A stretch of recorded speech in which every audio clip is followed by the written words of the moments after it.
Hi guys! Welcome sa aking vlog ngayon guys. Ayan, for today's video guys, meron na naman tayong bagong menu guys. So, eto, meron tayong ditong gulay, halo-halo. Meron tayong okra, meron tayong talong, and kalabasa. At ito yung ating mga sangkap. At meron tayong ditong, tawag nito? Longganisa na ginayat. So, bali pinakulan natin ito sa tubig.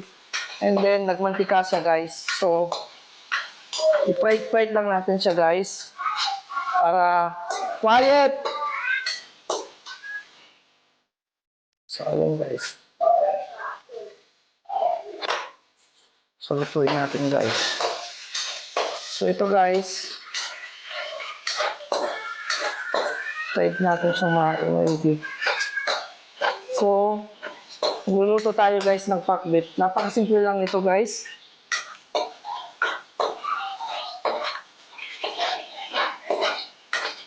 Ang ulam natin ngayon ay pakbit na may sahog na longganisa. So, yung longganisa guys, ay in-slice ko lang siya sa maliliit guys. So, ito guys. Oh. Yung longganisa to may guys na Manila. So, ayun na, lagay na natin guys yung mga sangkap. Tuloy na natin. Madali lang ito lutuin guys. So, ito yung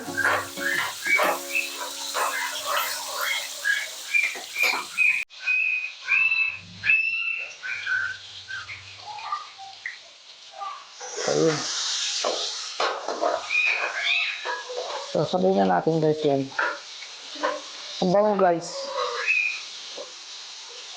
So, ganyan lang to.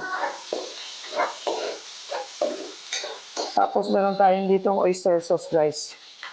Mamacita. Hindi ko pinopromote yan guys ha. So, ito yung ating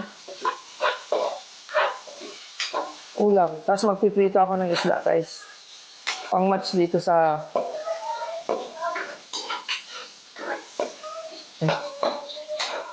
So, susunod natin itong kalabasa guys. Kasi matagal ito matagal itong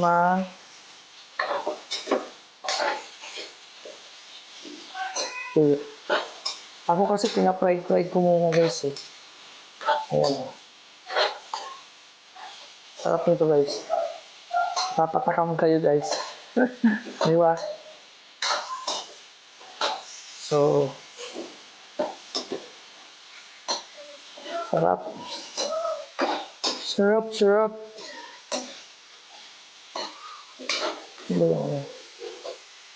Kayo guys, paano kayo magpakbit? Sarap nga sana nito, hindi ko na nilagyan ng ampalaya eh. Kasi yung ampalaya, lulutuin ko yun bukas sa almusal. Talagyan ko pa sana ito ng ampalaya eh. Tapos yung talong ko na lang, isa na lang. Pero okay lang yan. Mukhang makaparami na naman ito ang kain ko guys. Tapos, malinis yung kamay ko guys ha, nagugas ako. Lagay na natin itong parang dalawa yata. Okra tsaka talong. Guys, yung talong, binababad ko yan sa tubig. Pag once na na-slice na. Kasi pag hindi mo siya inano, mangingitim. Mangingitim siya guys. So, ganito lang. Napakasimple lang. Diba?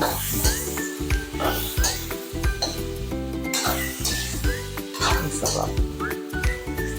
Tapos maglagay tayo guys na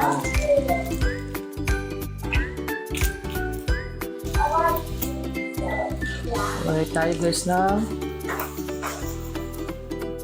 Ajinomoto. And then may kalahati ako dito. Yung kalahati lang. Ayan. Mga pampalasa guys yung nilagay ko ha. Alam niyo na yan kung ano yun. Dali lang naman to eh. Diba? Ganun lang kasi. We'll be right back. So, welcome back again sa ating niluluto guys na pakbet. So, nahalo natin lahat, nalagyan na natin ng sangkap at ng pampalasa. So, lagyan muna natin ng sabaw guys, konting sabaw lang. So, ako kasi ang ginagawa ko guys, pinapahuli ko yung oyster sauce para masarap yung talagang pagkakaluto. So, ganun lang guys. Kita nyo naman, papalambutin muna natin guys yung gulay. Nilalas ko talaga yung oyster sauce para masarap guys. Ganun ako magluto. Ayaw ko yung inuuna to eh. Nilalagyan ko muna siya ng sabaw. Tapos pag once na luto na yung saka ako maglalagay nito. So, stay put lang kayo dyan guys. Babalikan natin siya mamaya. In a minute lang guys. So, tayo lang kayo.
Sorry guys, bobo pa rin ako guys eh.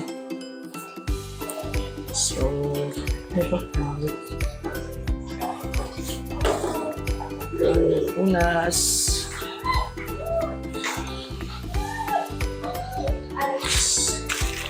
Tapos, nag-lunch kami kanina guys sa sa SM, sa McDonald's. Tapos bago kami bumalik ng school, bumili ako ng 4 na turod. So ito. Yung meriendahan namin guys. Bali, isa na lang yung natara. So, balik rin natin guys para maluto yung ibabaw. So, mamaya ko na sa titiplahan guys pag nilagay ko na yung oyster sauce. Saka na ako mag-a-adjust ng ng alat. Pagluto na siya, pagluto na. At nailagay ko na yung yung oyster sauce. So, ganun lang kasimple guys at meron tayong isang pirasong siling haba. Ganun lang. Mas na din. Ganun lang kasimple. Hindi na ako naglalagay guys ng paminta kasi may bata kakain. So, ganun lang kasimple guys ang ating pakbet for today. Diba? So, ayan.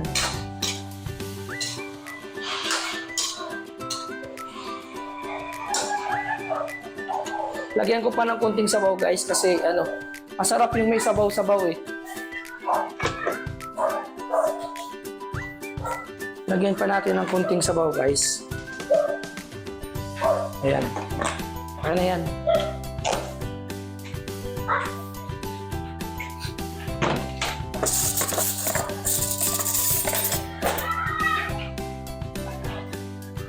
So, maglagay na tayo guys ng small amount of rock salt guys.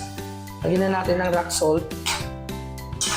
Tapos mag-a-adjust tayo sa oyster sauce guys.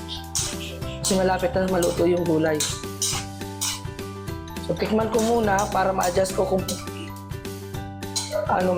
madami ba o kunti ang nilalagay ko. Tawag nito. Oyster sauce. Tikman muna natin.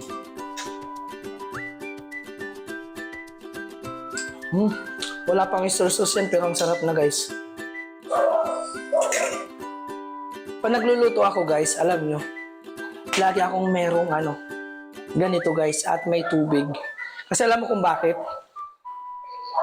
Yung kutsara, di ba meron, kukuha tayo ng serving spoon. Yung pantikim natin. So pag kukuha ko ulit, at least na ano ko dito yung ano, yung tubig. Nalilinis yung kutsara na ginamit ko. So ngayon guys, malapit nang maluto yung ano, pwede natin siyang lagyan ng oyster sauce na. Ayan. So ngayon, natatansya ko na siya kung sarap. So ayan yung oyster sauce. So picturean muna natin guys. Ayan. So, ang sarap na nito guys. Alam mo guys, hindi na ako magra-rice nito. Ito na lang ang kakainin ko. Hindi na ako magra-rice ngayon. Gulay lang.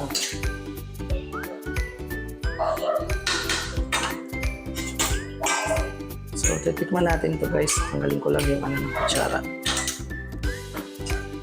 Punikit kasi yung ano ng ano.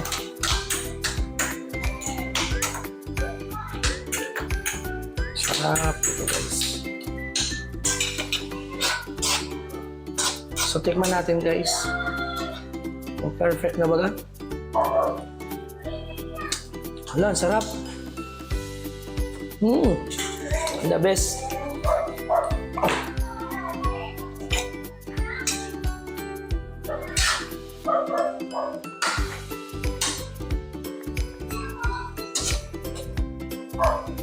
Konting palambot pa ng ano guys, ng gulay. Tapos lagyan na natin yung siling haba. Ayan. Ganun lang.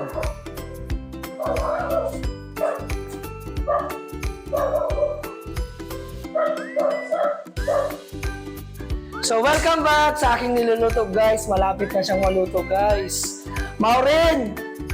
Sinasabi ko sa iyo Maureen ha. Maureen! This be Fiona. Panood ka. Ayan. Shout out kay Maureen ha. Shout out sa iyo Maureen. Tingnan mo yung niluluto ko Maureen ha. Maureen! Ayan. Shout out nga pala sa aking mga kaibigan dyan. Mga friendship. Papsi MK, Daddy MK, Bibi Ulap, Mami Mimi, Moon, and Mau. Sino pa ba? And shoutout sa mga friends and followers ko and subscriber ko dyan guys. Ayan, all over the world guys. Kumusta kayong lahat guys? Mga OFW guys, oh, alam ko miss na miss nyo yung lutong ganito guys. Ayan, shoutout sa mga OFW kababayan natin guys. Sa iba't ibang lupalop ng bansa. Ayan oh, guys, oh, malapot na yung sabaw. Ang sarap oh. Sarap no? The best talaga ako pag ako nagluto guys. Bicolano to. So ayun guys, maraming salamat sa panonood. Hanggang dito na lang. Until my next vlog, abangan nyo guys. May gagawin pa akong marami pa akong gustong ipakita sa inyo guys ng mga vlog guys. Abang-abang lang po kayo. Maraming salamat. Maureen, sinasabi ko sa iyo, si Cher. Nagagalit si Cher. So, hanggang dito na lang guys. Bye-bye! See you on my next vlog. Bye-bye!